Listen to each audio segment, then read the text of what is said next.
What's up, ladies and gentlemen? My name is Ravi Wadan, and in today's video, we're going to talk about Fidelity's 4 zero-expense index funds. Now, if you didn't know, Fidelity actually has 4 index funds that have an expense ratio of 0, so you don't have to pay absolutely anything to own these funds on an annual basis. Fidelity is really crushing it right now, not only from a technology standpoint, but also from their product offering standpoint. They have so many cool products, and you can virtually do anything on Fidelity's platform, whether it's opening a 401k, a Roth IRA, an IRA, and now they also have 4 zero expense ratio index funds to add to that lineup. So in today's video, we're going to go over the 4 zero expense index funds in greater detail so that you have a better understanding of what they are, what they invest in, and maybe decide whether or not you should invest in them. If you've watched any of my YouTube videos or my TikTok videos or my Instagram videos, you know that I hate expense ratios, and I truly believe that expense ratios are the silent killer of portfolios. And as someone who invests in index funds, primarily S&P 500 index funds offered by Vanguard,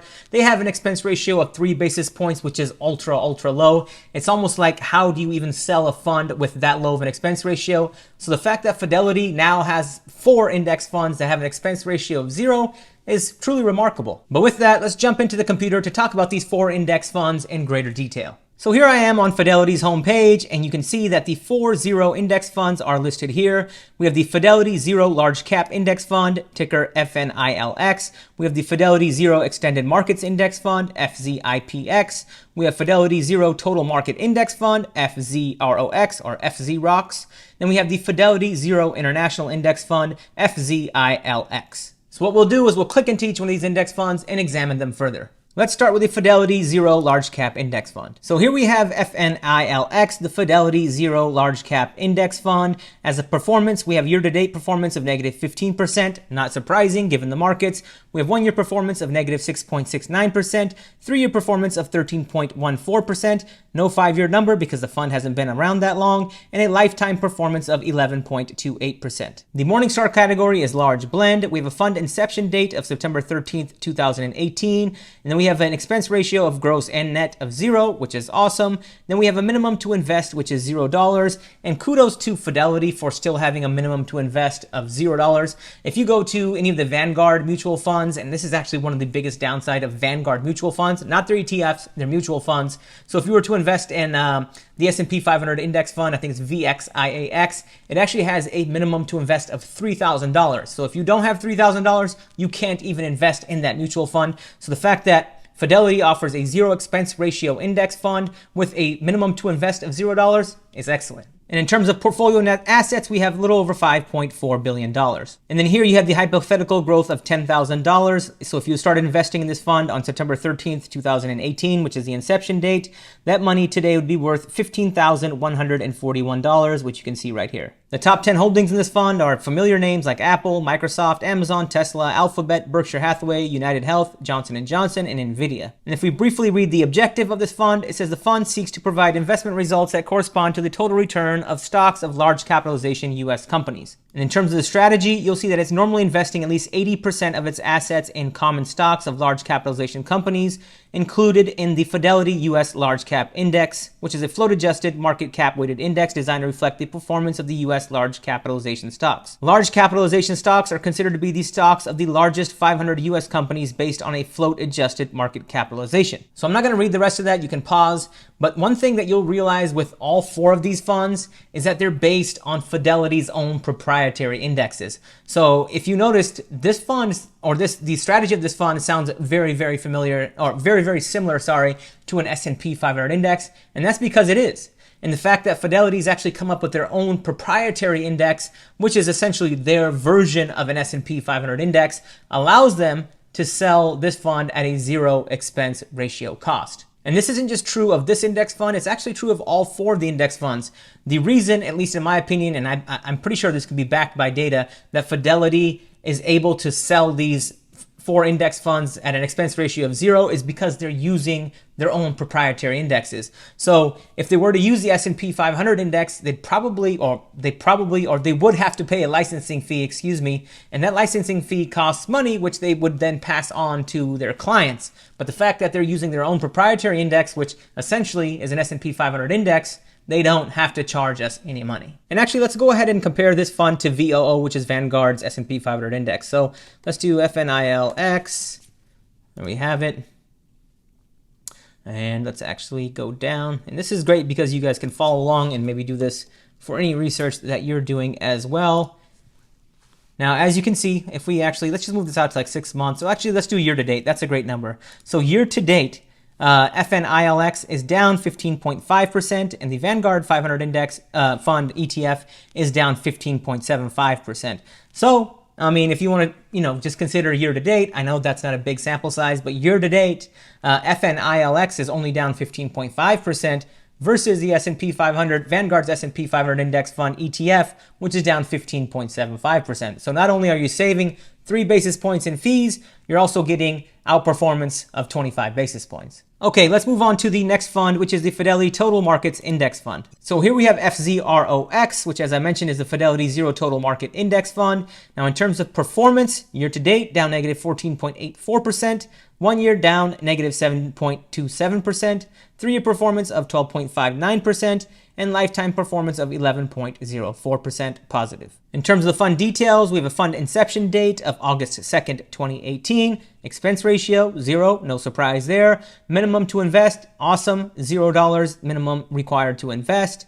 And then we have portfolio net assets of little over $12.5 billion. Now, I know people love these. If we look at the hypothetical growth of $10,000, were you to invest $10,000 into this fund on August 2nd, 2018, that $10,000 would have grown to $15,196. Now, in terms of top 10 holdings in this fund, we've got Apple, Microsoft, Amazon, Tesla, Alphabet, Berkshire, United Health, Johnson & Johnson, and Nvidia. Now, if we read the fund's objective, it says the fund seeks to provide investment results that correspond to the total return of a broad range of U.S. stocks. Now, in terms of the strategy, you'll see that this fund is very similar to any other total stock market index. It's normally investing at least 80% of its assets in common stocks included in the Fidelity U.S. Total Investable Market Index. Now, important to note that, again, we have a proprietary Fidelity index here, so it's not using any other index from any other index provider. Fidelity is using their own index, which allows them to keep the expense ratio at 0. And this index is a float-adjusted market capitalization weighted index designed to reflect the performance of the U.S. equity market, including large, mid, and small cap stocks. Now, in terms of what Vanguard fund or Vanguard equivalent I would compare this to, I would compare FZROX or FZROX to VTI, the VTI ETF, which is Vanguard's total market ETF. And one important thing that I left out is that FZROX has 2,904 holdings as of July 31st, 2022. So FNILX is kind of like VOO, and FZROX is kind of like VTI. VTI meaning the Vanguard ETF. So next we have the Fidelity Zero Extended Market Index Fund, FZIPX. Now, in terms of performance, FZIPX year to date is down 13.65%, 1 year down 10.82%, 3 years up 9.08%, and lifetime up 6.24%. Now, in terms of the Morningstar category, this is a mid-cap blend with a fund inception date of September 13th, 2018. Expense ratio, 0, no surprise there, that's awesome.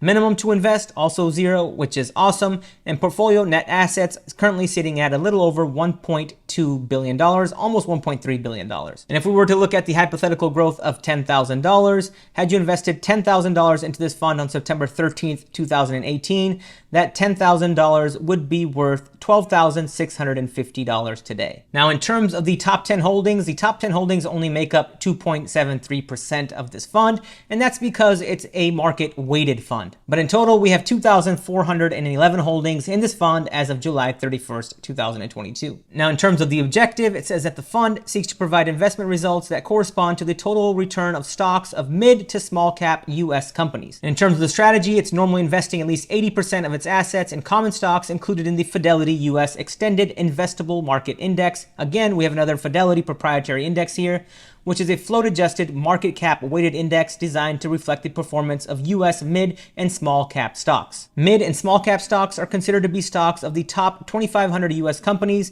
excluding the largest 500 companies based on float-adjusted market capitalization. So with this fund, if you had 3,000 of the biggest companies in the United States, the 500 largest companies kind of make up the S&P 500 index, or FNILX, if we're talking about Fidelity's free index fund, which I already talked about. And then the remaining 2,500 funds are kind of what are 2,500 companies is what this fund invests in. And the last index fund is the Fidelity Zero International Index Fund, FZILX. And now, as you can see here, FZILX has a year-to-date performance of negative 17.68%, 1 year, negative 15.14%, 3 year, 3.54%, and a lifetime performance of 2.19%. In terms of the Morningstar category, this is a foreign large blend. Again here, I don't want to toot Fidelity's horn too much, but the fact that you can get an international fund for a zero expense ratio is incredible, because typically there's just more costs associated with buying international funds or buying international stocks. So zero expense ratio, 2 thumbs up from me. We have a fund inception date of August 2nd, 2018. Expense ratio 0, surprise, surprise. Minimum to invest 0, and portfolio net assets currently sit at a little over $2.8 billion. Now, if we looked at the hypothetical growth of $10,000, because people love this, if you were to invest $10,000 on August 2nd, 2018, that $10,000 would be worth $10,904 today. Now, in terms of the top 10 holdings, there might be some names that you guys aren't familiar with. Now, this is an international fund, remember that. We've got Nestle, the largest holding in the fund, followed by Taiwan Semi, Samsung, Tencent, ASML, Roche Holdings, Toyota, Novartis, Shell, and AstraZeneca. In total, this fund has 2,461 holdings as of July 31st, 2022. If we quickly read the objective, it says the fund seeks to provide investment results that correspond to the total return of foreign developed and emerging stock markets. Now let's go over the strategy of this fund. It's normally investing at least 80% of assets in securities included in the Fidelity Global ex-US Index and in depository receipts representing securities included in the index. The Fidelity Global ex-US Index is a float-adjusted market capitalization weighted index designed to reflect the performance of non-US large and mid-cap stocks. Now, if you want to read the rest of that, feel free to pause this video, but I do want to say that, I think I mentioned and I touched on this earlier, this Fidelity Zero International Index Fund, the performance may not be there, but when we just look at it from a perspective of what you're getting, kind of what you're getting for the cost, I think there's tremendous value here. Now, I'm not saying that you should buy this fund. I'm not really touching on the performance and the holdings, but the fact that you can get an international fund for an expense ratio of 0, I'll say this again, it's incredible. Now, in this section of the video, I briefly want to touch on whether or not I think that these Fidelity Zero Index Funds are worth it. And to be honest, I truly do think that they are worth it. I think they're incredible. The fact that they don't have a minimum investment amount, like we talked about, and the fact that they have a 0 expense ratio is also incredible. But there are some kind of nuances that you need to be aware of, and some things that you should consider before you invest in any of these funds. To begin with, Fidelity is using their own indexes. So if you're looking for an ETF or a mutual fund that tracks the S&P 500 index and actually, has the S&P 500 index logo, you're not going to get that here, right? As we touched on, these funds are tracking Fidelity's own proprietary indexes, and they are very loosely or closely track, maybe the S&P 500 index or maybe some other indexes offered by other index providers, but you're not going to get the brand name index. Now, is that a bad thing? I don't think so. It seems like Fidelity's got some great methodology, and as time goes on,